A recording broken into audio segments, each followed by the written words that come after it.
Hey everybody, Jessica here with Ugly Mug Marketing, and I'm joined today. I'm so excited because you're going to see a variety of videos with different groups or different people from this group. I get the chance to talk with Bahia. She is the director of the local food initiative with CLEDA. I just absolutely adore her. We were actually laughing and joking before this video, and she's so much fun. And they have done a whole lot of amazing things for farmers, ranchers, food artisans, and how they're communicating right now, and some changes that they actually want to keep on doing once this is all hopefully said and done. So we are so excited to have her and to learn what they've been doing and what her part with CLEDA, what she has been working on. So, hey Bahia, how are you? Hey Jessica, I'm doing great. How are you? I'm great. So each of you guys kind of took on, when all of this happened, each of you guys kind of took on a specific aspect of what CLEDA does and kind of developed how you were going to keep up with everything, right? Yeah, absolutely. Most of our work is really hands-on, so it's been really challenging for us to practice social distancing in our work. And especially for the work that I do with our farmers and ranchers around the region, this is the time of year that I'm usually in the field quite a bit. And we were also halfway through our 2020 annual farmer training program, which is a lot of in-person classroom-based workshops over the winter, and then going into field days and mentoring experiences for the participants. So it's been a real challenge to transition out of that. But it's also been a lot of fun. We've been learning a lot of new ways to connect. And right now what we're doing is we're using video conferencing tools, just like everybody else, to stay in touch. And we're connecting with our farmers and ranchers, with our farmers market vendors, with farmers market leaders, and with technical service providers, not just in our region, but across the state, and to some small extent across the nation as well. Yeah, I think you had mentioned earlier, which I thought was really cool, was that you had people from Canada wanting to join in. Like, how cool. Right? It's been so much fun. Farmers are actually really collaborative people. And when you get farmers with other farmers, they all love to talk and share. And so it's amazing what a network we're connected to from, rural central Louisiana. We have this network that extends all over. And so one of our partners, partner agencies out of Canada, joined our calls and was sharing how we were structuring those calls and supporting other farmers with farmers in their community in Canada, in a very rural region, very like our own, only a lot colder.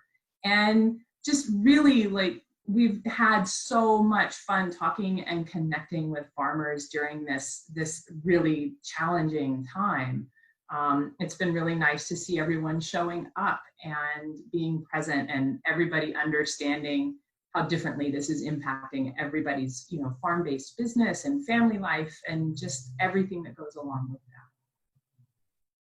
Yeah, and I love that you guys have taken, this opportunity to get other farmers to talk to other farmers and to share their knowledge and their expertise, and hey, I'm struggling with this, and somebody else having a recommendation. So that's really awesome that you guys found a way to continue that, because I'm sure in a classroom setting where you're able to just shoot things off and, oh, here's this and here's this, and then saying, okay, no, you can't be, you guys still found a way to use what is around you and to have them still use what's around them as well. So I know too, you wanted to, kind of talk about the food system leaders and the technical service providers. So what's going on with them? Yeah, so in Louisiana, we're incredibly lucky. We have an amazing cohort of technical service providers for our farmers and ranchers and food artisans. And so those of us that do this work where we're providing these technical services and supportive services to that community, we're always in communication, usually very informal, but we also tend to be at the same meetings around the state a lot. And so, of course, all of that came to a screeching halt. And so one of the weekly phone calls that we're facilitating is for these technical service providers.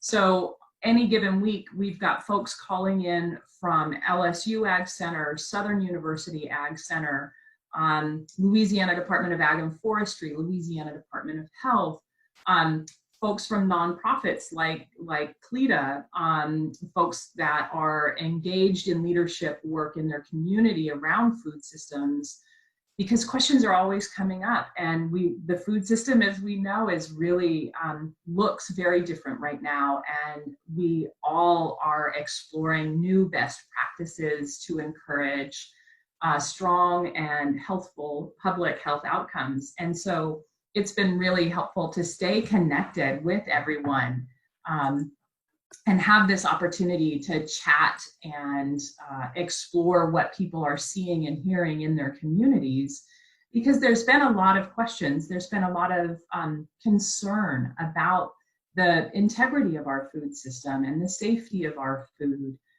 How we access food as consumers has changed quite a bit. And so technical service providers have been getting a lot of new questions. So having an opportunity to engage with one another and talk across the state, and again, across the region, we get folks calling in from Texas and Mississippi and Arkansas, really looking to find safe, reliable information that we can share back out into our communities. So it's been a very reassuring process to connect with everyone around those issues. Yeah, that's awesome. That's awesome. And I know I've seen, through social media, different ways of like other people saying, hey, I have time now. I'm going to start a little garden or something, and I've seen I say regular people, but I've seen people who are non-farmers or anything like that, reaching out to those people of, hey, I'm going to start an herb garden. What would you suggest? And just the sense of community of like, hey, this is what I would start with if you haven't done this before. I am not a good plant owner. I can animals and kids, I can do that. Plants, I cannot. So I feel like I would be a very bad person to do that. So I leave it to the professionals. And I support them because that is what I'm going to buy.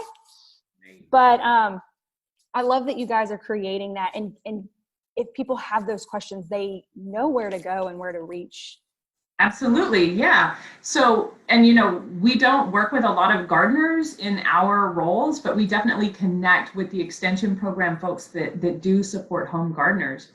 But as a business coach and an entrepreneurial coach, I get really excited when a lot of people start suddenly getting an interest in growing gardens, because some of those people might actually discover that they really enjoy it and they might want to start a little side business.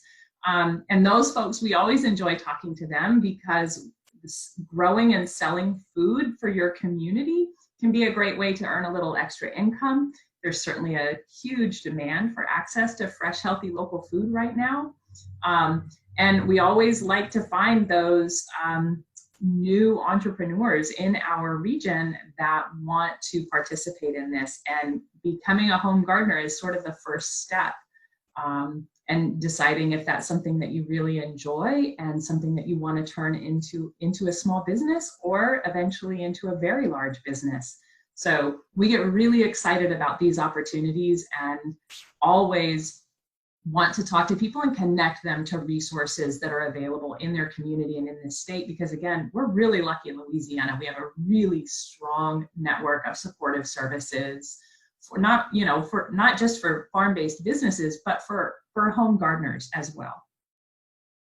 Yeah, that's awesome. And I think there's definitely been a few farmers market participants for the farmers market that started off small, right? And now it is, oh my gosh, I can't wait to get this from this person. And people now, they know them and they know their story, and it's becoming much, much bigger. Absolutely. We like to say that Yeah, so there's room in the food system for everyone, right? We all eat, and then we have places like our farmers markets that are very public places normally. Again, we're relearning how this looks right now, but in a normal season, having in-person farmers markets creates an opportunity to know your farmer, to know who's growing your food, and a lot of our farmers market vendors, especially, start out as backyard growers. Some of them eventually scale up and get up to an acre or 2 acres. Sometimes we see that our farmers market vendors become very large growers, growing on 5 to 10 acres. There's so much demand for access to fresh, healthy local food that you can really make your farm-based business as big as you want to be. But we also have a lot of very small rural farmers markets. And so there's plenty of opportunity for someone who's just growing in a couple of raised beds to participate as a vendor. And we really miss that opportunity to connect with our community through our farmers markets right now.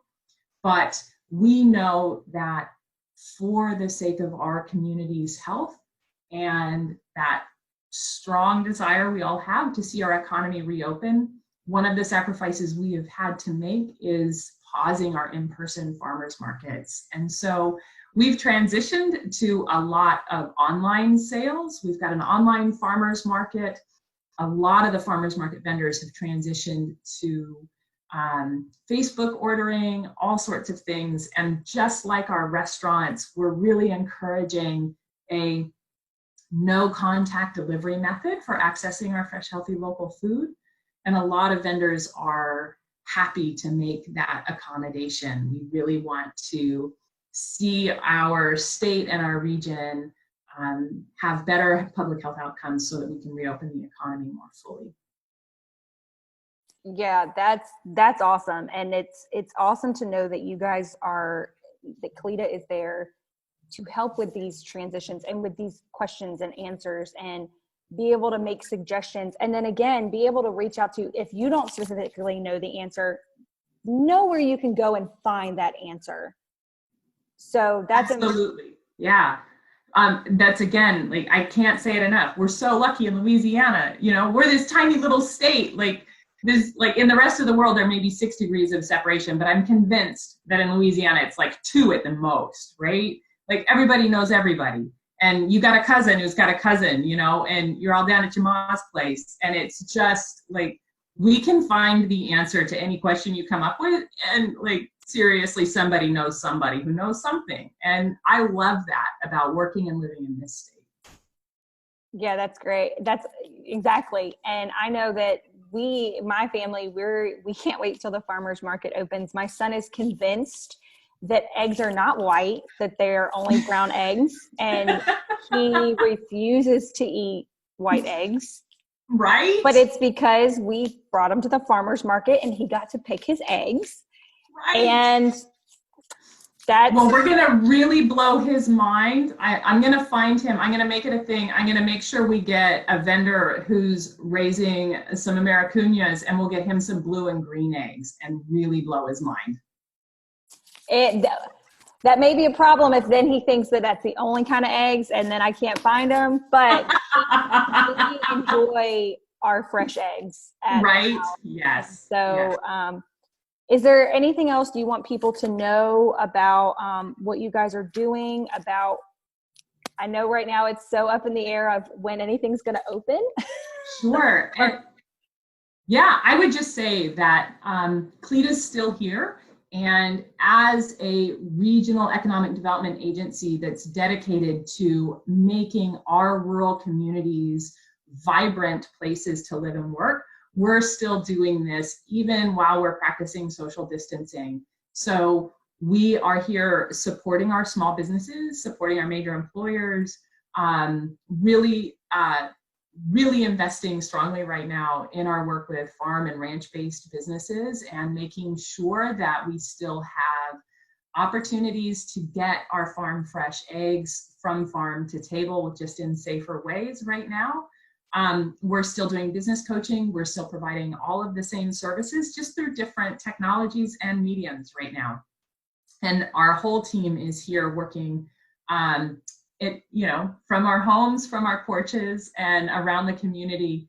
But anybody who's got an interest in growing their business, who's got questions about making a pivot right now, we can help you. And our website is available with links. All of our phone numbers are up there with the topic areas that you can reach out to us for assistance. And again, everybody's excited to be growing food right now. And if anybody would like to explore the option of growing enough for their family and some to sell, we would love to work with those people. Awesome. That was so great. And CLEDA does provide so much to so many different aspects of all the things that you just named. So we will put links to CLEDA's information, but as well as Bahia's. So if you are interested in anything that is the local food initiative, we will have that in the comments. And we cannot wait till the farmers market is open again. I think another one of our team members is talking to another one of CLEDA's team members specifically about farmers market. So we look forward to being able to see it. We look forward to, obviously, we want our farmers to succeed because that is how we eat. So we're excited, and I'm excited to know that you guys opened up so much technical services for them and during this time for them to. Yep. Now more than ever, we all need each other. And we want them to keep growing. That's right. We grow good stuff. That's right. So that was perfect. Thank you so much, Bahia. I enjoyed talking with you. This has been awesome. Great. Thank you, Jessica. Appreciate it.